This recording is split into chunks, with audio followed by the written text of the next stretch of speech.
The lawyer cleared his throat, the sound unnaturally loud in the stuffy wood-paneled office. The air was thick with the scent of old paper and furniture polish, a smell I usually associated with my grandfather's quiet wisdom. Today, it just smelled like decay. My cousin Ronan sat opposite me, his knee bouncing with an impatient energy that scraped against the room's somber stillness. He looked out of place in his sharp, tailored suit, a stark slash of modern ambition against the backdrop of inherited history. I, on the other hand, felt like I had grown right out of the dark wood of the chair. My hands were stained with the faint, purplish hue of grape skins, a tint that never fully washed away during harvest season. It was the color of my life's work. Then the lawyer, a man named Mr. Gable, whose face seemed permanently fixed in an expression of mild apology, read the words that fractured my world. He adjusted his glasses and stared at the document as if it had personally offended him. He said, and in the space of a single heart-stopping sentence, my future was rewritten by a ghost. To my beloved granddaughter, Sienna, for her decade of tireless devotion, I leave my personal effects, my library of books, and a lifetime of gratitude. The words were a soft, gentle pat on the head before the blow. Mr. Gable took a breath. The controlling interest of Viridian Reserve Vineyards, including all land, property, and branding, I leave to my grandson, Ronan. The room went silent, not a peaceful silence, but the compressed, vacuum-sealed silence that comes before an explosion. I felt the blood drain from my face. My gaze drifted from the lawyer's sympathetic, powerless eyes to my cousin's. Ronan wasn't looking at me. He was staring out the window, a small, triumphant smile playing on his lips. He hadn't just won, he had erased me. For a decade, Viridian Reserve had been my entire world. It wasn't just a job, it was a covenant I'd made with my grandfather, Arthur, and with the land itself. He had the vision, but I was the architect. I was the one who walked the rows at dawn, tasting the dew on the leaves to gauge the humidity. I was the one who learned the brutal language of our terroir, the unforgiving slate soil that shattered conventional wisdom, the relentless coastal winds that threatened to shred our delicate blossoms. Everyone said the land was cursed, good for nothing but grazing. But grandfather saw something else, and he taught me how to see it too. Together, we didn't just grow grapes. We resurrected a forgotten varietal, one he'd discovered in a pre-phylloxera journal. We called it the Athol grape. It was stubborn, fragile, and utterly unique. For 5 years, it was nothing but heartache and failure. Our first batches were thin, acidic, undrinkable. Ronan, on his rare obligatory visits from the city, would stroll through the vineyard in his pristine loafers, gesturing at our struggling vines and calling it grandfather's charming but expensive hobby. He'd clap me on the shoulder, a gesture thick with condescension, and tell me there was no shame in failing. He said, "There's always a job for you in the real world, Sienna." But I didn't want the real world. I wanted this one. In year 6, something shifted. I changed our pruning method, going against every textbook I'd ever read. I started listening to the land, not the experts, and it worked. The wine that came from that harvest was transcendent. It had the minerality of the slate, the subtle brine of the sea wind, and a deep, complex fruit that was unlike anything else on the market. We were profitable by year 8. By year 10, critics weren't just reviewing our wine, they were writing poetry about it. Legendary, one called it, a testament to the symbiosis of land and human spirit. That human spirit was mine. My knuckles were scarred from the pruning shears, my boots permanently caked with that stubborn slate soil. The brand was Viridian Reserve, but the wine, the actual liquid in the bottle, was Sienna. And now, in this suffocating room, Ronan was looking at the lawyer, his smile widening. He finally turned to me, his eyes holding a mixture of pity and power. He said, "Don't you worry, Sienna. I'll make sure you have a place here, for as long as you want. We're going to be making some big changes, of course, modernizing, unlocking the land's true potential value." He spoke of my life's work as if it were an underperforming stock. He saw the vineyard, the brand, the legendary wine I had bled for, and all he saw was a commodity, a line item on a balance sheet he could liquidate.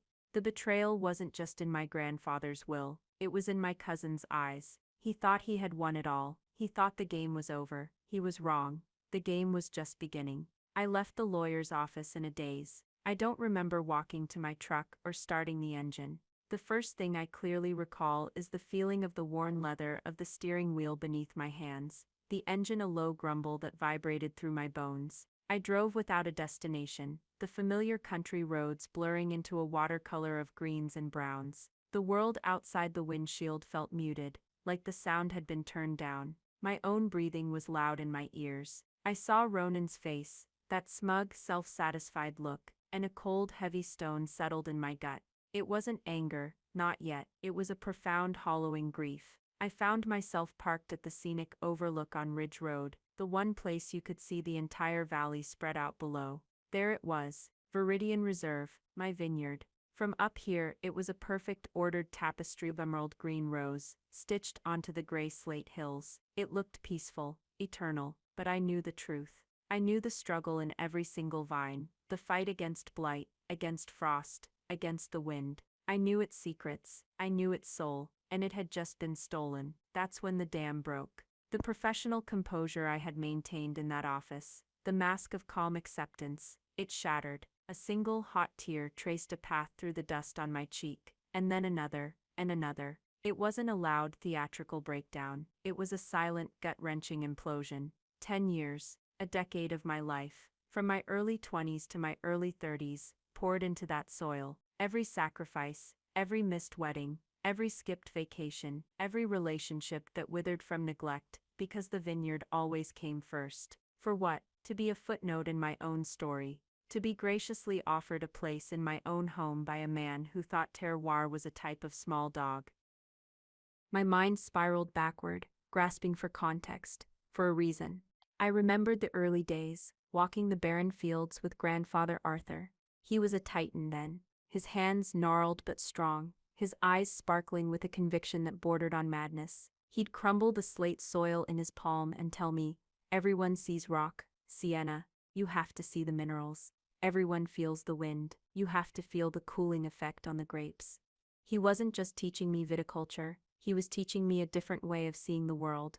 Ronan had visited once during that first year. He'd arrived in a sports car that seemed insulted by the gravel driveway. He'd surveyed the scraggly, newly planted vines, the sweat on my brow, the dirt under grandfather's fingernails, and he'd laughed.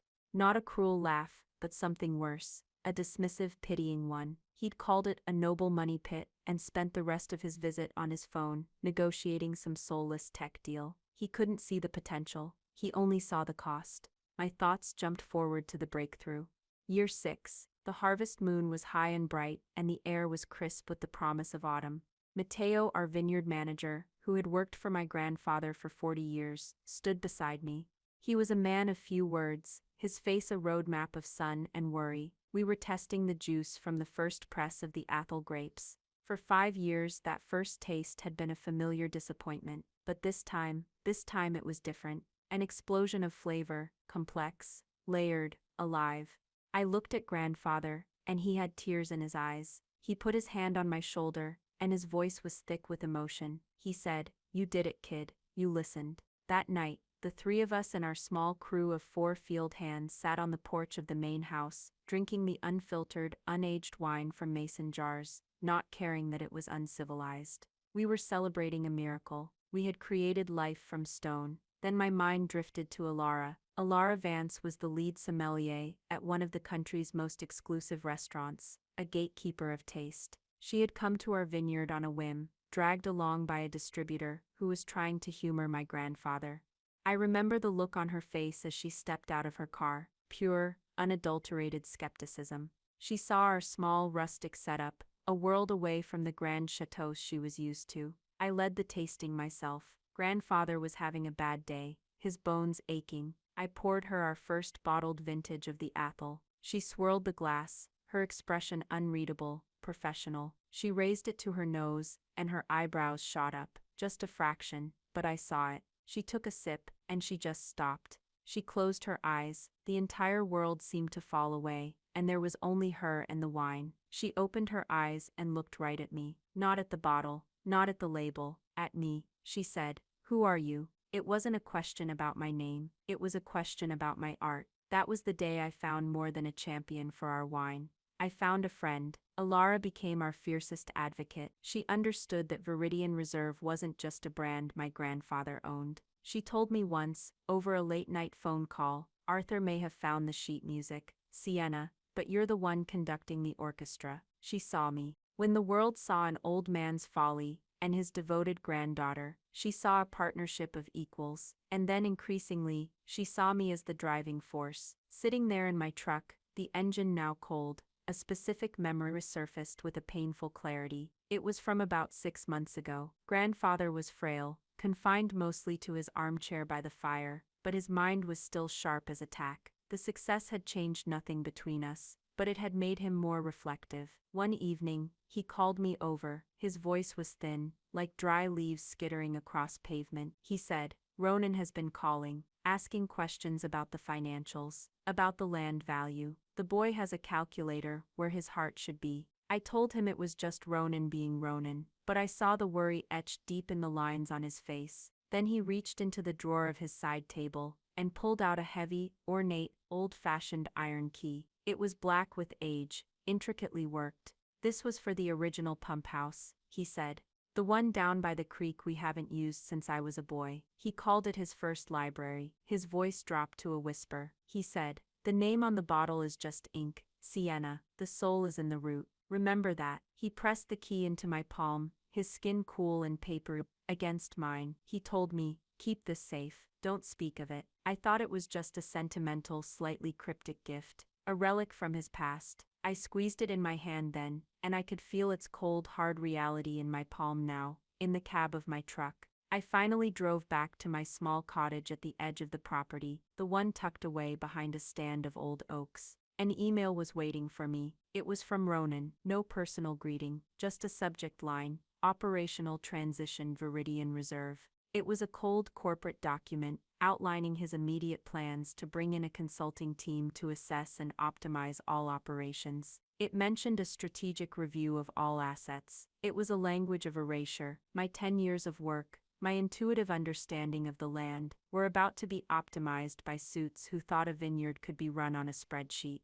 I stared at the screen, the numbness threatening to consume me again. Then my phone buzzed. It was a text from Alara. It was short, but it was a lightning bolt. "Heard the news. What he's doing is a desecration. Your grandfather's wine is you. What's your next move?" Her words. The weight of the key in my pocket, the memory of my grandfather's warning, the cold fury of Ronan's email. Something shifted inside me. The grief didn't vanish, but it crystallized. It transformed from a heavy, passive sorrow into a diamond-hard point of clarity, resolve. Ronan thought he was unlocking the land's value. He was about to find out he didn't even own the key. This was no longer about what I had lost. It was about what I was going to protect. It wasn't about revenge. I told myself that over and over again. It was about preservation. It was about the soul of the wine. But as I stood up, a quiet, cold fire burning in my veins, I knew that preserving the soul of the wine meant destroying my cousin's hollow victory.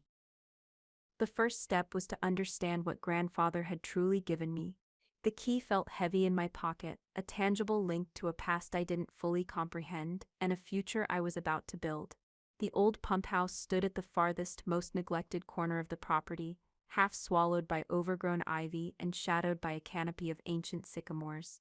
No one had a reason to go down there. The creek it once drew from had been diverted 30 years ago, and the new irrigation systems were a marvel of modern efficiency, all housed in a clean, sterile facility near the main house. This old stone structure was a relic, a forgotten piece of the vineyard's history, a perfect place to hide a secret. I went at dusk, when the shadows were long, and the few remaining crew members, now working under Ronan's new transition manager, had gone home. The air was cool and smelled of damp earth and decaying leaves. The pump house door was thick oak, warped with age, but the iron lock was formidable. It was caked with rust and grime, but I could see the shape of the keyhole. With a trembling hand, I inserted the key my grandfather had given me. It slid in with a grating sound. It took all my strength to turn it. My shoulder pressed against the wood.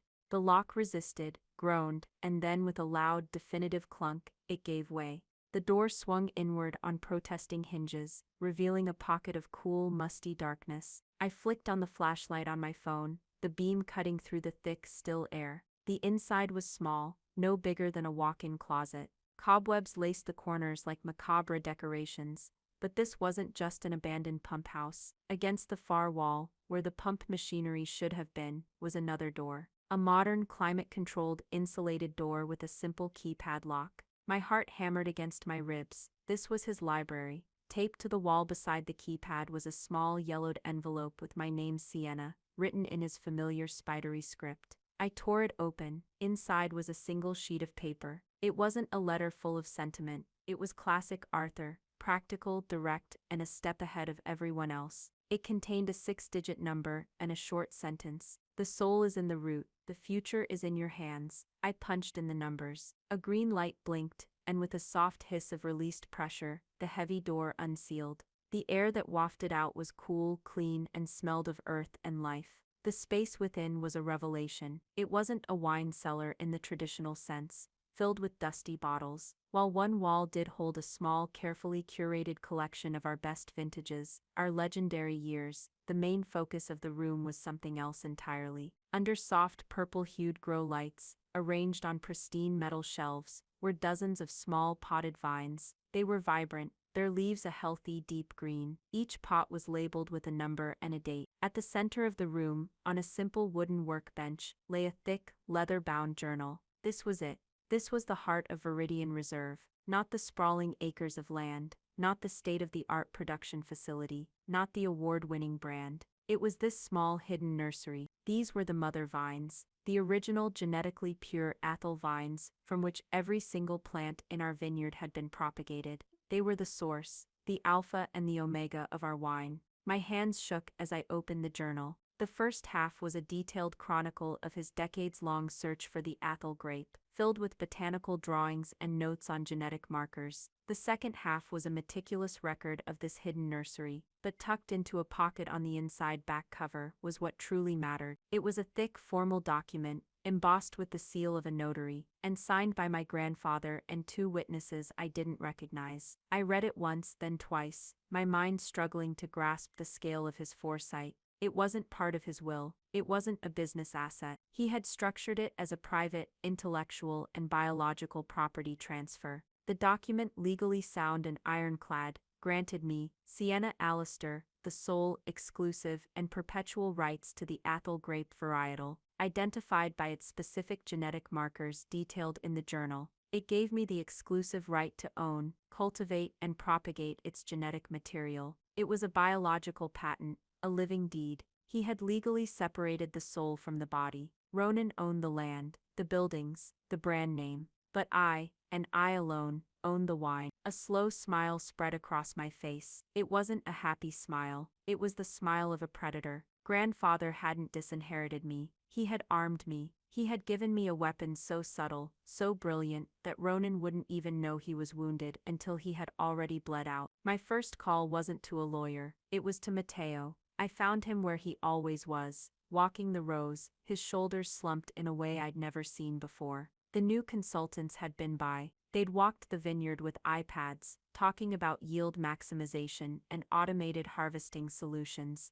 They'd looked at the gnarled, 60-year-old vines that Matteo treated like his own children and seen only inefficiency. He told me they were planning to rip out half the old growth to plant something more commercially viable, something easier. They were going to murder the vineyard to save the business. I led him to the pump house. I showed him the key, the hidden cellar, the mother vines, and the legal document. He read it slowly, his finger tracing the words. When he looked up, the slump in his shoulders was gone. The fire was back in his eyes. He looked at me, a silent question in his gaze. He asked what I needed. Everything I told him. I need your help to save this, to move it. He nodded once, a solemn vow. From that moment, he was my inside man, my field marshal.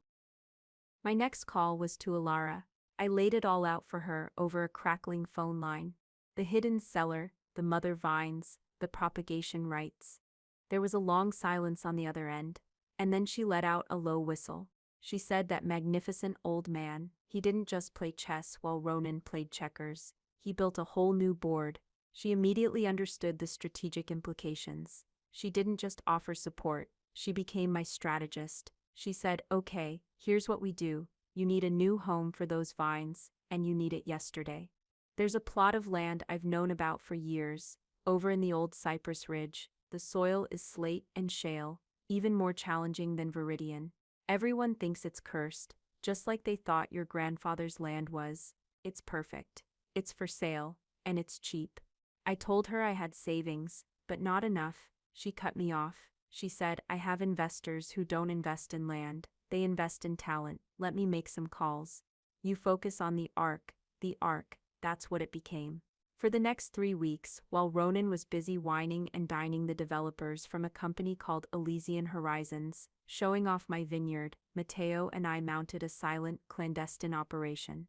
Under the guise of a drastic but necessary pruning regimen ordered by the new consultants, a beautiful piece of irony, Matteo began taking cuttings, not just any cuttings. He took the healthiest, most promising canes from the best vines in every block, the ones I had personally nursed to greatness.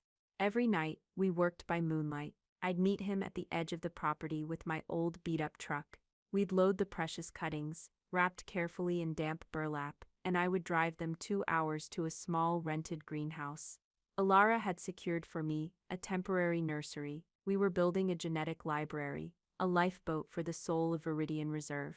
Meanwhile, Alara worked her magic. She secured the Cypress Ridge property through a newly formed shell corporation, Root and Branch Vintners, a name that felt right, that felt real. The funding came from 2 of her most trusted clients, a wealthy couple who loved the Athol wine and loved the story of our defiance even more. They weren't just investors, they were patrons of the arts. My art. I drained my savings account to cover the legal fees and the initial setup costs. Every night I would fall into bed, my body aching, my mind racing, but for the first time since the will was read, I felt a sense of purpose. A sense of power. I let Ronan have his victory tour. I let him sell the beautiful hollowed-out shell. I watched from my cottage as he led a tour for the Elysian Horizons executives. He was pointing to the rows of vines, the very vines whose children were now nestled safely in a greenhouse miles away, and he was selling a story that was no longer his to tell. He was so busy celebrating his victory that he never once thought to check if the throne he'd seized was actually still in the castle. He thought he was selling a kingdom. I knew he was selling a ghost. The day of Ronan's triumph was a picture-perfect afternoon. The sky was a brilliant, cloudless blue, and a gentle breeze rustled the leaves of the vineyard, my vineyard, for a few more hours at least. He was hosting a lavish party on the grand lawn of the estate house. White tents billowed in the wind, champagne flutes clinked, and the low hum of self-congratulatory chatter filled the air. I saw the press release online. Elysian Horizons acquires legendary Viridian Reserve in landmark deal. It was full of corporate platitudes about synergy, legacy, and a bold new future. Ronan was quoted extensively, talking about honoring his grandfather's vision while elevating it to a new level of luxury. It was nauseating. I sat in my small cottage, the door closed, the sounds of the party a distant, muffled insult. My laptop was open on the kitchen table. My heart was a steady, rhythmic drum. The fear and grief had been burned away, leaving behind a cold, clean certainty. It was time. It was time to make my first move.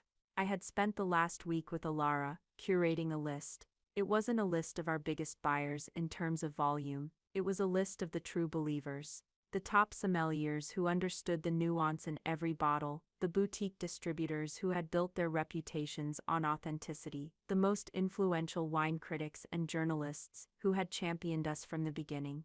These were the people who knew the difference between a brand and a wine. There were only 50 names on the list. I had already drafted the email. It was simple, elegant, and devastating.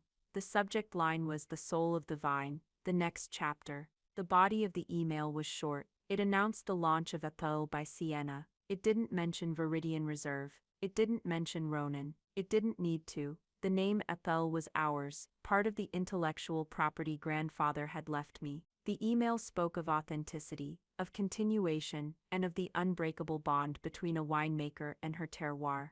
It concluded with a simple invitation to a private, exclusive tasting of what I called the true vintage, the last of the legendary stock from my grandfather's secret cellar. Attached was a single, powerful image, a high-contrast, black and white photo of my hands, stained with grape must, holding one of the potted mother vines. My finger hovered over the send button. This was the point of no return. This was the quiet coup. I took a deep breath and clicked. The email shot out into the world, a digital seed I hoped would dismantle an empire. I didn't have to wait long. The fallout wasn't a slow burn, it was a detonation. Alara had primed the network. My email wasn't just an announcement, it was a confirmation of the whispers that had already started to circulate. The story started to spread on industry forums and private social media groups within the hour. The narrative was irresistible. The corporate suit versus the true artisan, the commodification of a legacy versus the preservation of a soul. The first real tremor reached me through a call from Alara. She was practically vibrating with excitement. She said, "Julian Croft just called me." Julian Croft was the head of Apex Distribution, our single largest and most important partner. He was a notoriously tough, old-school operator who valued loyalty and quality above all else.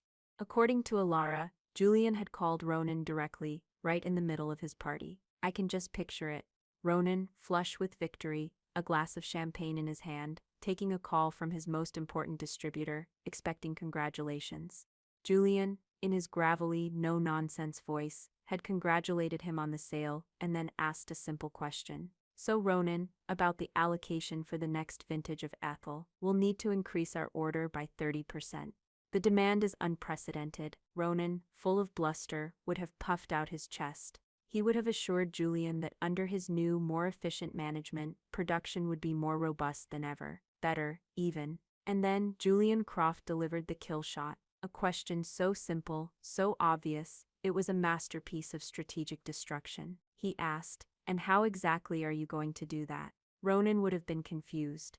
"What do you mean? We have the vineyard." Julian's reply, as Alara relayed it, was ice cold. "No, Ronan, you have the land. According to an email I just received from your cousin, Sienna has the exclusive propagation rights to the Ethel grape. She has the mother vines, she has the name. So I'll ask you again, how are you going to produce a wine that you no longer have the legal right to grow?" Silence. Utter, complete, panicked silence on Ronan's end of the line. Julian told Alara he could practically hear the blood draining from my cousin's face. Ronan had mumbled something about lawyers and misunderstandings and had abruptly ended the call. The panic, I imagine, must have been immediate and catastrophic. Ronan would have stormed away from his own party, his face a mask of fury and confusion. He would have called his lawyers, the expensive corporate sharks who had overseen the sale. They would have pulled the property deeds, the business contracts, all the documents related to the Viridian Reserve brand, and they would have found nothing.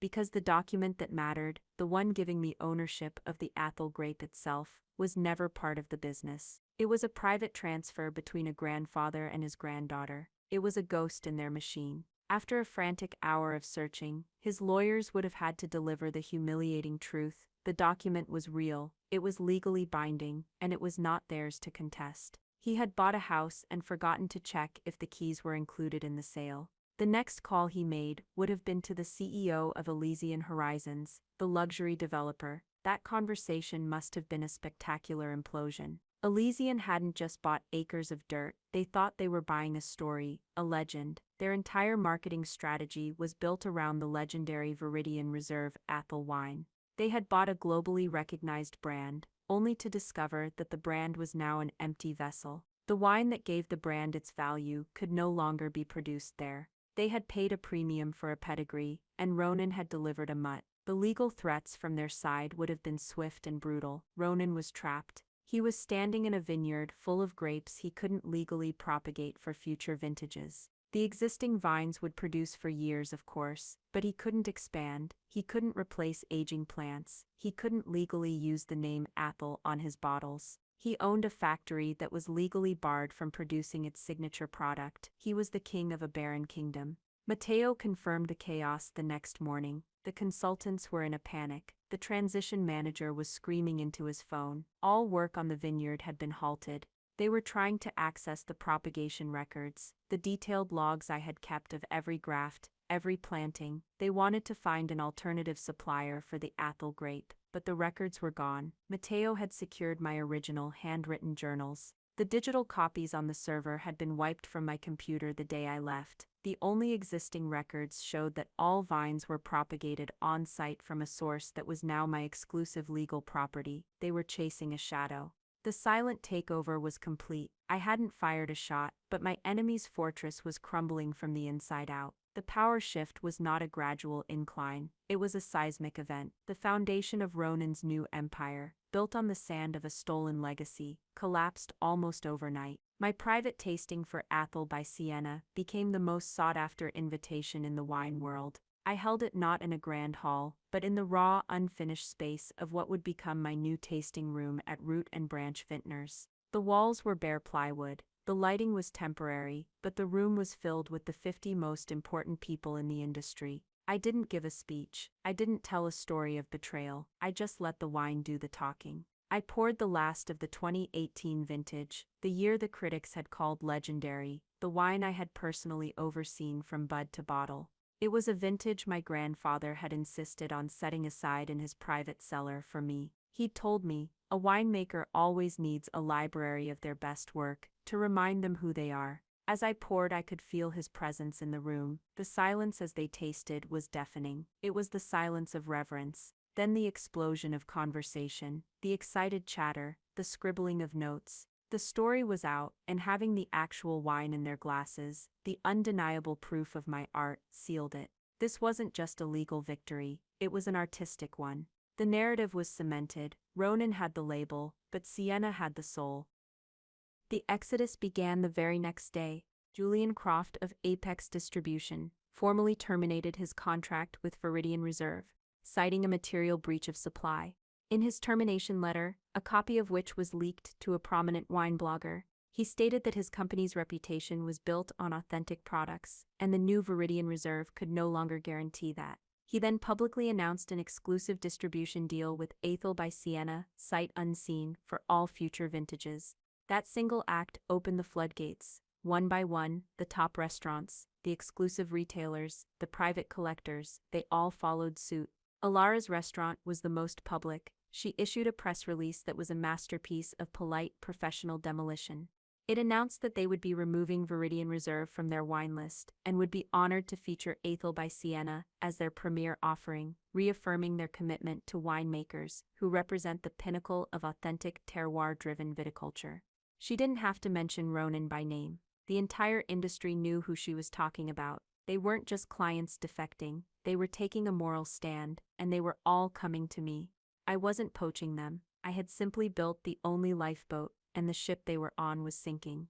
About a week after the tasting, as I was walking the newly tilled earth of my Cypress Ridge property, a sleek black sedan I didn't recognize came crunching up the gravel path. Ronan got out. He looked diminished. The bespoke suit was wrinkled, his hair was a mess, and the arrogant swagger was gone, replaced by a frantic, hunted energy. It was the first time he had ever set foot on my ground, my territory. He started talking before he even reached me, his voice strained. Sienna, we need to talk. This has all been a misunderstanding. A terrible, terrible misunderstanding. He tried to smile, but it was a grimace. He started pacing, running his hands through his hair. He said, look, the deal with Elysian is falling apart. The lawyers are, it's a mess, but we can fix this. You and me, family. I just stood there, my boots planted in the rich, dark soil, and I listened. I let him talk. He laid out a desperate, rambling proposal. He would call off the sale of Viridian Reserve. He would give me full operational control, chief winemaker, CEO, whatever title I wanted. We could be partners, 50-50. We could rebuild it, he said, his voice cracking with desperation. We can make it bigger than ever. When he finally ran out of words, his chest heaving, I looked at him. My voice was calm, quiet. I asked him, rebuild what, Ronan? He stared at me, uncomprehending. I said, you sold the brand name. Elysian may be backing out of buying the land, but the brand itself was part of a separate intellectual property deal you signed. It's theirs now, whether they build a resort or not. You sold the land in the original agreement, and now you're mired in lawsuits that will force you to sell it at a fraction of the price to cover your legal fees. You have nothing. The name is gone. The land is gone. What exactly are you offering me a partnership in? The color drained from his face as the reality of his position, the totality of his failure, crashed down on him. He had been so focused on the immediate crisis that he hadn't seen the finality of his actions. He had burned every bridge, sold every asset, and was now standing in the ashes, trying to sell me smoke. His desperation curdled into rage. He sputtered, I'll sue you. I'll sue you for everything. I'll drag you through the courts for years. He was like a cornered animal, all teeth and no strategy. I almost felt a flicker of pity for him. Almost. I took a small step closer, and my voice remained even, almost gentle. I said, "You should talk to your lawyer before you say things like that, Ronan. My lawyer, the one I retained with the funding from my new partners, is very good, and she would adore the discovery process. Imagine the depositions, imagine the press coverage, the story of the corporate raider who tried to steal his cousin's life's work and was outmaneuvered by a secret gift from their grandfather. It's a good story. I'm not sure you'd enjoy being the villain in it." He just stood there, defeated. The fight went out of him, replaced by a hollow, vacant look. He had no moves left. Checkmate. He got back in his car without another word, and drove away, leaving a cloud of dust that settled slowly over my new beginning. I told myself again, it wasn't about revenge. It was about seeing things through to their logical conclusion. And the logical conclusion was that he was left with exactly what he had earned: nothing. The end for Ronan came not with a bang, but with a quiet, ignominious whimper. A few weeks after our final conversation, a short article appeared in the business section of the local paper. It reported that the Viridian Reserve property had been sold at auction to a large agricultural conglomerate. The price was a fraction of what Elysian Horizons had offered. The article mentioned Ronan in passing, noting that he was facing multiple lawsuits from his former partners and investors. He had leveraged everything he had on the quick, profitable flip of the Vineyard. The collapse of the deal had not just cost him his pride, it had cost him everything. He simply disappeared from the world I inhabited. I saw him one last time. I had been granted a few days to remove my personal equipment and the remaining library of wine from the secret cellar. As I was loading the last case into my truck, his car pulled up. He got out and just stood there watching me. He looked gaunt, haunted. The expensive suit was gone, replaced by jeans and a wrinkled shirt. He looked like a stranger. He walked over, stopping a few feet away. The air between us was thick with unspoken history. Finally he spoke, his voice raspy. "Why, Sienna, all this? Was it worth it? Was it for revenge?" I paused, a case of wine in my hands. The wine that represented my past and my future. I looked him straight in the eye, and for the first time I felt a sense of closure, not triumph. I said, "No, Ronan, it was never about revenge. That's a language I think you understand, but it's not the one I speak. It was about the wine. It was always about the wine. You looked at this place, and you saw an asset, a brand, a piece of real estate. Grandfather and I, we saw a living thing. You can't own a soul, Ronan. You can't put a price on it, and you can't sell it. You just can't see that." I placed the final case in the truck and closed the tailgate. I didn't look back at him. I got in, started the engine, and drove away from Viridian Reserve for the last time, leaving him alone in the middle of the empire he had built and destroyed in the same breath. My new reality was quiet. The land at Cypress Ridge was raw, untamed. There were no grand buildings, no established reputation, just me, Matteo, a small, dedicated crew, and rows of young, hopeful vines taking root in difficult soil. We were starting from scratch, but it was our scratch. The work was harder than it had ever been, but it felt lighter. Every decision was mine. Every success, every failure, belonged to root and branch vintners. To me. Alara visited a few months later, on the day we were bottling our very first, very small batch of wine, made from the grapes of the mature cuttings we had saved. It wasn't the legendary Athol yet. That would take years. This was a simple, honest wine, but it was ours. She held the glass up to the light, the late afternoon sun, making the rosé glow. She took a sip, and a slow, genuine smile spread across her face. She said, "It tastes like freedom, Sienna." And she was right. I wasn't the head of a legendary vineyard anymore. I was the founder of a small, unknown one. We weren't profitable yet, but we had a 2-year waiting list for the first release of the Athol by Sienna. We had something more valuable than profit. We had authenticity. We had a story, my story. I found my new throne not in an office, but on a simple wooden bench on a hill overlooking my new vineyard. The rows weren't as perfect as the ones at Viridian, but they were full of life, my life. There was no sense of vindication, no lingering anger. There was just peace, a profound sense of balance. I hadn't needed to tear down Ronan's world. He had done that himself, by fundamentally misunderstanding the nature of value. I had simply done what I had always done, focused on the work, on the land, on the soul in the root.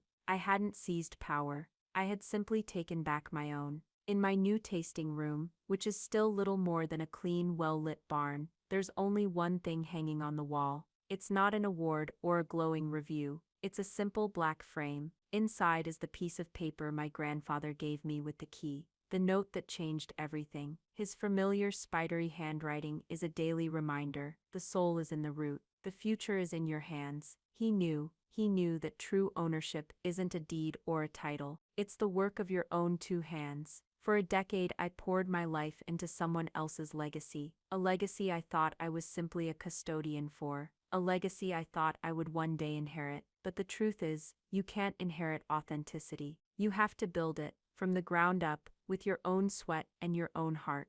They can take your job title, they can take the company name, they can take the corner office, the brand, and they can even take the land right out from under your feet. But they cannot take the skill that is in your hands. They cannot take the knowledge that is in your head, and they cannot take the relationships you have built on a foundation of genuine trust and mutual respect. My cousin thought he had acquired a vineyard. He was wrong. He had only acquired the dirt, and dirt without a soul is just dust, waiting for the wind to blow it away. This story isn't just about wine. It's for anyone who has ever been overlooked, underestimated, or erased. It's for anyone who has watched someone else put their name on the project you bled for. It's a reminder that your true value, your real worth, is portable. It's not in the title they give you, or the salary they pay you. It's inside you. It's the one asset they can never, ever take from you. Remember that. If this story resonated with you, if you have ever felt that sting of being undervalued, or had your contributions ignored, please let me know in the comments below. It truly helps to know that we are not screaming into the void, and that we're not alone in these fights. And if you want to hear more stories about taking back your power, and reclaiming what is rightfully yours, please take a moment to like this video, share it with someone you think might need to hear it today, and make sure you subscribe to the channel for more content. Thank you for listening.